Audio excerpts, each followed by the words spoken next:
पंचायत चुनाव को लेकर सियासी हलचल तेज है, लेकिन सबसे बड़ा सवाल है कि आखिर ये चुनाव कब होंगे।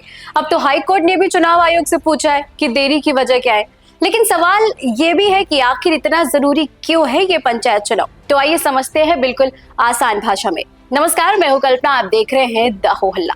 पंचायत चुनाव यानी कि गांव की अपनी सरकार चुनने का चुनाव। हमारे देश में गांवों की व्यवस्था पंचायती राज के तहत चलती है, जहां पे गांव के लोग खुद अपने नेता चुनते हैं। ये चुने हुए प्रतिनिधि गांव के छोटे बड़े फैसले लेते हैं, जैसे सड़क बनेगी या नहीं, पानी की व्यवस्था कैसी होगी, सफाई, बिजली, राशन जैसी सुविधाएं कैसे मिलेंगी। मतलब साफ है कि गांव का विकास ही सबसे बड़ा मुद्दा होता है। और बात उत्तर प्रदेश की है तो उत्तर प्रदेश में पंचायत चुनाव 3 स्तर पर होते हैं।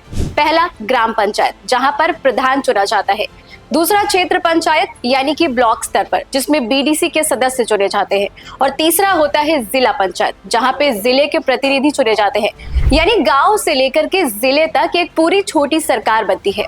अब सवाल ये कि आखिर इसे लेकर इतना हल्ला क्यों हो रहा है। तो दरअसल यही चुनाव तय करता है कि गांव में विकास होगा या सिर्फ वादे रह जाएंगे, सरकारी योजनाएं सही से पहुंचेंगे या नहीं, पैसा सही जगह लगेगा या नहीं। यही से नेता आगे बढ़कर बड़े चुनावों तक पहुंचते हैं। उत्तर प्रदेश में पंचायत चुनाव सिर्फ चुनाव नहीं, ये राजनीति की पहली सीढ़ी है। गांव में जो मजबूत होगा वही आगे विधानसभा और लोकसभा तक पहुंचता है। हर पार्टी गांव तक पहुंच रही है, हर उम्मीदवार अपनी पकड़ मजबूत कर रहा है और कई जगहों पर मुकाबला बेहद कड़ा होता जा रहा है, जिससे गांव की राजनीति और भी दिलचस्प बनती जा रही है।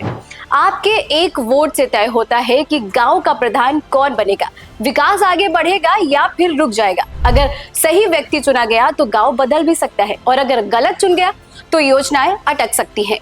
तो याद रखिए, पंचायत चुनाव छोटा जरूर लगता है, लेकिन इसका असर सबसे बड़ा होता है, क्योंकि यहीं से शुरू होती है असली राजनीति और असली विकास।